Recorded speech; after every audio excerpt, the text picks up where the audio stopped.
Doctor عزیز احسن کے مضامین کو مرتب کر کے ڈاکٹر شمع افروز نے ڈاکٹر عزیز احسن کی ادبی تحریریں کے عنوان سے کتاب مرتب کر کے کراچی سے شائع کی۔ کتابوں سے انتخاب کی سیریز کے سلسلے میں عزیز احسن کی ادبی تحریروں میں سے ایک تحریر کا انتخاب کیا گیا ہے جس کا عنوان ہے چہار خواب تعبیروں کے آئینے میں۔ سماعت فرمائیے۔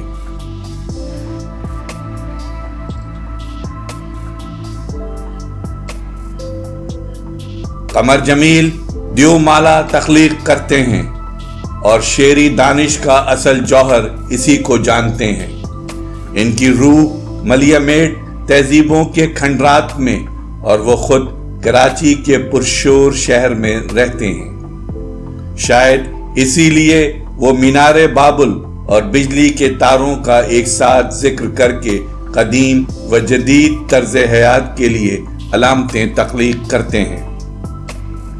بابل کے میناروں کا حوالہ دیومالائی تہذیبوں سے ان کے والہانہ عشق کو ظاہر کرتا ہے۔ قمر جمیل شاعر کے ساتھ ساتھ مصور بھی ہیں، اسی لیے اپنے خوابوں کی تصویریں بنانے پر بھی قادر ہیں۔ ان کے شعری سفر میں کھنڈرات، صحرا، دریا، ویران سرائیں اور خیمے یوں نظر آتے ہیں جیسے پورا سفر رات میں ہو رہا ہو اور شاعر انہیں نیم خوابیدہ حالت میں دیکھ کر بیان کر رہا ہو۔ انہوں نے جو لینڈ اسکیپ بنائے ہیں ان کی مکمل اور واضح تصویر کشی کے بجائے چند خطوط سے کام لیا ہے۔ مکمل تصویر میں منظر واضح اور معنویت کم ہوتی ہے، جبکہ قمر جمیل اسطوری دنیاؤں کا بیان زیادہ سے زیادہ پرمعنی بنانے کے قائل ہیں۔ خوابوں کی زبان علامتی ہوتی ہے۔ ان علامتوں میں دریا، پہاڑ اور جنگل بھی شامل ہیں اور حیوانات مثلاً سانپ، گھوڑے، اونٹ، شیر وغیرہ بھی۔ ہر خواب دیکھنے والے کی عملی زندگی، اس کے رجحانات اور دبی ہوئی خواہشات کے تناظر میں سمجھا جاتا ہے۔ خواب میں نظر آنے والی اشیاء اور مناظر بھی اس کی نفسی کیفیات کے حوالے سے علامتی مفہوم پاتے ہیں۔ قمر جمیل کی شاعری کو سمجھنے کے لیے خوابوں کی علامتی زبان اور ان کی شخصیت کو سمجھنا ضروری ہے۔ اس شاعری کا مطالعہ تخلیق مقرر کا متقاضی ہے۔ اب آئیے ذرا چہار خواب کی علامتوں کو سمجھنے کی کوشش کرتے ہیں۔ مینار بابل کے ذکر سے کتاب میں انتساب لکھا گیا ہے۔ ماہرین آثار قدیمہ بتاتے ہیں کہ میسوپوٹیمیا کے ہر شہر میں ایک مینار ہوتا تھا جو کئی عمودی چڑھائیوں میں بلند ہوتا جاتا تھا۔ بہت سے ماہرین آثار کا خیال ہے کہ دجلہ و فرات کی وادی کے باشندے در حقیقت مشرق کے ایک دور دراز پہاڑی علاقے سے اٹھے تھے، پھر انہوں نے میسوپوٹیمیا کی سپاٹ وادی کی جانب ہجرت کر کے اپنی اصل مادر وطن کی یاد تازہ رکھنے کے لیے مصنوعی پہاڑیوں جیسے مینار تعمیر کر لیے۔ قمر جمیل نے مینار بابل کو اپنی تخلیقی دانش کا حصہ بنایا تو اس کی بھی کوئی نہ کوئی نفسی توجیہ تو ہوگی، میرے خیال میں، جس سے ہر قاری کا بلکہ خود شاعر کا متفق ہونا بھی ضروری نہیں۔ اس علامت کی تکرار سے قمر جمیل کی مراد یہ ہو سکتی ہے کہ ان کی قوم کو وہی وقار اور جلال و جمال میسر آ جائے جو عہد فاروقی میں مسلمانوں کو حاصل تھا۔ عہد فاروقی مسلم تہذیب کے پھیلاؤ اور اس کے جلال و جمال کی تاب و تب کے ظہور کا نقطۂ آغاز تھا۔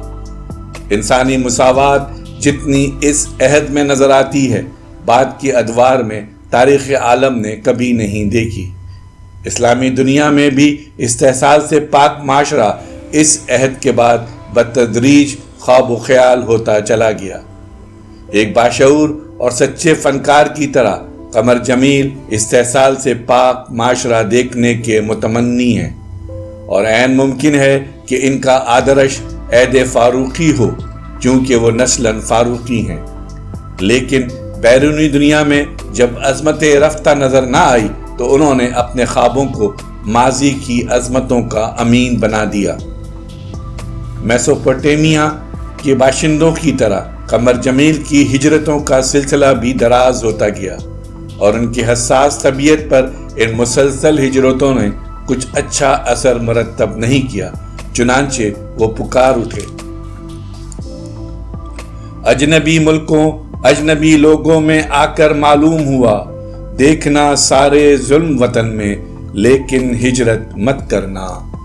شاید یہی وجہ ہے کہ ان کی محبت کا ان سے ایک ہی مطالبہ ہے۔ میری محبت چاہتی ہے مینارے گھر کے شوالوں کے، کچھ باتیں مکے والوں کی، کچھ قصے بنارس والوں کے۔ مکہ قمر جمیل کا اولین وطن جہاں سے ہجرت ہوئی، اور بنارس بھارت دوسرا گھر جہاں سے نکلنا پڑا۔ شوالے مکہ اور بنارس کے تلازمات شاعر کی مذہبیت کے آئینہ دار ہیں۔ کتاب کا انتصاب قمر جمیل کے مرحوم بھائی کے نام ہے۔ بھائی قوت بازو کی علامت ہوتا ہے۔ بھائی کی موت نے ان کا بازو کاٹ دیا۔ اب وہ تنہا اپنی تہذیب کے مینار بلند کرنے میں مصروف ہیں، اور اپنی قوت چھن جانے کا احساس انہیں گھن کی طرح کھا رہا ہے۔ اسی لیے انہوں نے خوابوں کا سہارا لیا۔ وہ داخلیت پرست ہو گئے ہیں۔ داخلیت پرستی کے باوجود انہوں نے خارجی ماحول اور اسطوری دنیاؤں کی عکاسی سے فن کی آفاقی قدروں کو چھونے کی کوشش کی ہے۔ قمر جمیل انتصاب میں اپنے مرحوم بھائی سے کہتے ہیں، بھائی جان، میں خواب دیکھنے اور نیند میں چلنے سے باز نہیں آ سکتا۔ اس طرح ان کے کتاب میں شامل ہر شعر خوابناک کیفیت کا آئینہ بن گیا۔ حالانکہ بعض خواب بڑے اذیت ناک ہیں۔ جاگ رہے ہیں خواب میں بھی، نیند میں بھی ہے نیند حرام۔ قمر جمیل کسی ایک میڈیم پر قانے نہیں۔ انہیں غزل سے طبعی مناسبت ہے، اس کے باوجود بیان کے لیے کچھ اور وسعت چاہیے۔ چنانچہ ان کی کتاب میں غزل، نظم معرہ، آزاد اور نثری نظموں کا انوکھا امتزاج پایا جاتا ہے۔ چہار خواب کی شاعری مروجہ اس اسالیب کی مجموعی فضا سے مختلف ہے۔ آج غزل کا حال یہ ہے کہ تقریباً ہر تیسرے شاعر کے ہاں لہجوں، تشبیہوں، علامتوں اور استعاروں کی تکرار کھٹکنے لگتی ہے۔ ایسا معلوم ہوتا ہے کہ شعراء اسلوب کی یکسانیت کے شکار ہو گئے ہیں۔ آوازوں کی یہ مماثلت ممکن ہے درد مشترک کی دین ہو، لیکن ساتھ ہی ساتھ یہ ذاتی تجربے کے فقدان کی علامت بھی ہے۔ اس شعری فضا میں چہار خواب کی انفرادیت قابل توجہ ہے۔ عصری حیثیت اور پیش منظر کا آشوب اس کتاب سے مترشح ہے، لیکن جس طرح میر نے درد کو سخن کا پردہ بنایا اور وہی ان کا فن ٹھہرا، اسی طرح قمر جمیل نے آشوب عہد اور عصری حیثیت کو اپنا فن بنایا ہے، نعرہ نہیں بنایا ہے۔ انہوں نے نہ تو لہجہ تلخ ہونے دیا، نہ حقیقت کا برملا اظہار کیا ہے۔ لہجے کی تلخی فن کو تاریخی تسلسل کا تابع کر دیتی ہے۔